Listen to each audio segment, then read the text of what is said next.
میں نے حضور کے اس قول سے بھی کہ ما امنہ الا منافق وما خافہ الا مومن، نفاق کا خوف ہوتا ہے صرف مومن کو، اور اس سے اپنے آپ کو محفوظ سمجھتا ہے، امن میں سمجھتا ہے صرف منافق۔ اور یہ دو واقعات ذہن میں رکھ لیجئے تو اس سے اندازہ ہوگا کہ ہمیں بھی اس بات کو بالکل یوں نہیں سمجھ لینا چاہیے یقین کے ساتھ کہ ہمارا نفاق سے کیا سروکار۔ ویسے جیسا کہ میں نے پہلے عرض کیا تھا، الحمدللہ ہم منافق نہیں ہیں، لیکن یہ نہ سمجھیے کہ ہم منافق ہو نہیں سکتے۔ آج کی کیفیت پر اللہ کا شکر ادا کیجئے، لیکن یہ کہ وہ چیز ہے کہ جو حملہ آور ہو سکتی ہے۔ آج کسی کو ٹی بی نہیں ہے، اس کی کیا گارنٹی ہے کہ کل نہیں ہو سکتی؟ تو دل میں انسان جھانکے، اول تو یہ کہ اپنے طرز عمل کا جائزہ لے، کہیں نفاق آ تو نہیں گیا۔ اگر محفوظ کرے کہ نہیں ہے تو پھر یہ ہے کہ کم سے کم آئندہ کے لیے اللہ سے دعا کرتا رہے۔ اس کے لیے ضروری ہوگا کہ سمجھیں کہ نفاق ہے کیا۔ جس مرض کی علامات آپ نہیں جانیں گے، آپ کو کیسے پتہ لگے گا کہ ہو گئی بیماری، مجھے لاحق ہو گئی؟ جس کو ہم اپنی اصطلاح میں سمپٹمز کہتے ہیں، انہی سے تشخیص ہوتی ہے نا۔ سمپٹمز کیا ہے؟ اب یہ میں آپ کو دو حدیثوں سے سمجھانا چاہتا ہوں۔ اس کو ہمارے علماء نے نفاق عملی سے تعبیر کیا ہے۔ میں اپنی تقسیم تو بعد میں عرض کروں گا کہ میں کس طور سے سمجھانا چاہتا ہوں کہ نفاق کی قسمیں کیا ہیں، لیکن علماء نے ایک اور طریقے سے اس کو سمجھایا۔ بات سمجھانے کا فرق ہے، حقیقت وہی ایک ہے۔ انہوں نے یوں سمجھایا کہ ایک نفاق ہوتا ہے عقیدے کا نفاق، ایک ہوتا ہے عمل کا نفاق، نفاق عملی اور نفاق فی العقیدہ، یہ دو تقسیمیں کی ہیں۔ اور نفاق عملی سے تعبیر کیا ہے اس چیز کو کہ جو حضور صلی اللہ علیہ وسلم کی ان حدیثوں میں آئی ہے۔ یہ حدیثیں، اتفاق کی بات ہے کہ میں نے حال ہی میں ایک مضمون لکھا تھا جس کی دو قسطوں میں اشاعت ہوئی جنگ میں۔ دیکھیے ایک حدیث ہے، دونوں یہ حدیثیں جو میں سنا رہا ہوں آپ کو، یہ متفق علیہ ہیں، یعنی بخاری میں بھی ہے، مسلم میں بھی ہے۔ اور یہ میں پہلے کہہ چکا ہوں کہ حدیث کا کوئی درجہ اب اس سے اوپر نہیں۔ متفق علیہ روایت جس کو کہہ دیا جائے کہ جس کی صحت پر امام بخاری اور امام مسلم دونوں کا اتفاق ہے، اور یہ چوٹی کے محدثین ہیں، تو گویا کہ کوئی شک نہیں اب ہمیں ہو سکتا اس حدیث کی صحت میں، اس کے درست ہونے میں، حضور کے کلام ہونے میں کوئی کلام نہیں ہو سکتا۔ وہ دونوں روایتیں کیا ہیں؟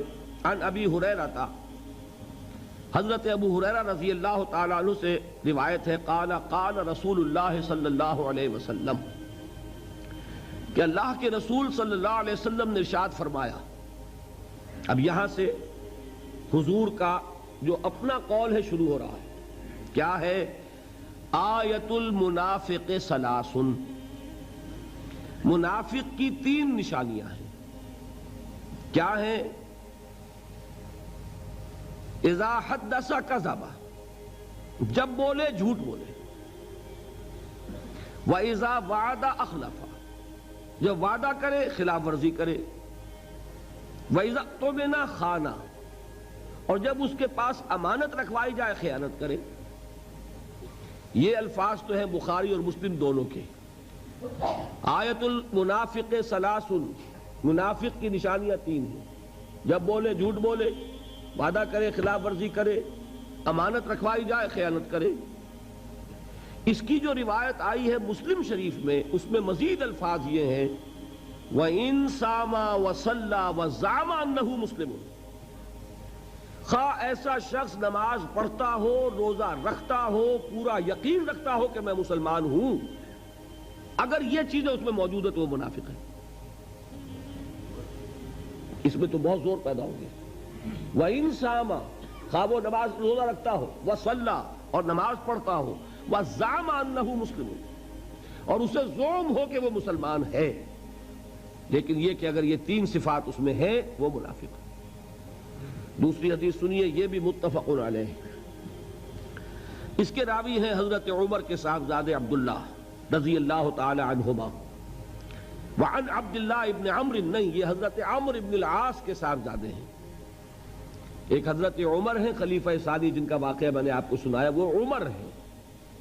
ایک عمرو ابن العاص ہیں جو گورنر تھے مصر کے، اس میں واو آتا ہے، لوگ عمرو پڑھ دیتے ہیں اس کو، وہ غلط ہے۔ عمرو واو نہیں بولے گا اور عین پر زبر ہے، یہ ہے عمر، حضرت عمر رضی اللہ تعالی عنہ خلیفہ ثانی فاروق اعظم، اور وہ ہے عمرو ابن العاص، میم پر جزم ہے، عین پر زبر ہے۔ تو حضرت عمرو ابن العاص کے بیٹے کے نام بھی عبداللہ ہے، ان کی روایت ہے قال قال رسول اللہ صلی اللہ علیہ وسلم، وہ فرماتے ہیں کہ نبی اکرم صلی اللہ علیہ وسلم نے ارشاد فرمایا اربعن، چار خصلتیں ایسی ہیں من کن فیہ کان منافقا خالصا، کہ جس میں وہ چاروں ہوں گی وہ تو کٹر منافق ہوگا، خالص منافق۔ اب کوئی لفظ مشکل نہیں ہے اس میں، اربع یہ آپ سب جانتے ہیں، چار چیزیں، من کن فیہ جس میں وہ ہوں گی، کانا منافقا خالصا وہ خالص منافق ہوگا۔ اس خالص کا ہماری زبان میں کٹر جو ہے وہ صحیح مفہوم ہے۔ ومن کانت فیہ خصلۃ، اور جس میں ان میں سے ایک خصلت ہوگی، منہن ان میں سے، کانت فیہ خصلۃ من النفاق تو اس میں نفاق کی ایک خصلت ہوئی۔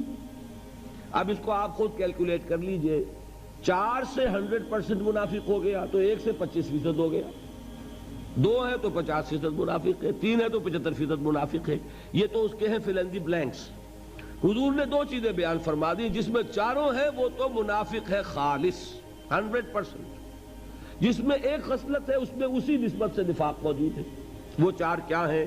3 تو وہی ہیں جو اس حدیث میں آئی، ایک مزید فرمایا اذا اؤتمن خانہ، جو وہاں آخری تھی وہ یہاں شروع میں ہے، جب اس کے پاس امانت رکھوائی جائے تو وہ خیانت کرے، وَإِذَا حَدَّثَ كَذَبَ جب وہ بولے جھوٹ بولے، وَإِذَا عَاهَدَ غَدَرَ جب کوئی معاہدہ کرے تو بے وفائی کرے، معاہدے کی خلاف ورزی کرے، اور چوتھا بس سنیے وَإِذَا خَاصَمَ فَجَرَ جب کہیں جھگڑ پڑے کسی سے تو آپے سے باہر ہو جائے، کنٹرول نہ رہے اسے اپنے اوپر، اس کو زبان پر کنٹرول نہ رہے کہ جو منہ میں آئے بک دے، جو زبان پر آ جائے کہہ دے، اور جذبات پر قابو نہ رکھ سکے۔ آخر اختلاف تو ہو ہی جاتا ہے، لیکن یہ کہ اختلاف میں بھی انسان وہ ہے کہ جو اپنے آپ کو قابو میں رکھے۔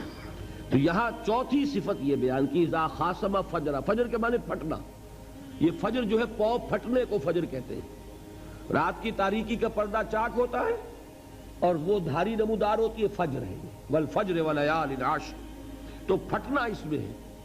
اسی طرح آپ نے پڑھا ہوگا قرآن میں فنفجرت منہ اثنتا عشرۃ عینا، وہ چٹان پر جب عصا پڑا تھا حضرت موسیٰ علیہ السلام کا تو اس میں سے پھوٹ بہے 12 چشمے، تو فجر کا مفہوم ہے پھٹ جانا۔ تو جیسے انسان پھٹ جاتا ہے، ایکسپلوڈ ہو جاتا ہے، یہ آپ لفظ استعمال کرتے بھی ہیں، کوئی شخص ضبط کیے ہوئے ہے، آپ کی 10 باتیں تو اس لیے 11ویں کے اوپر ایک دم ایکسپلوڈ ہوتا ہے۔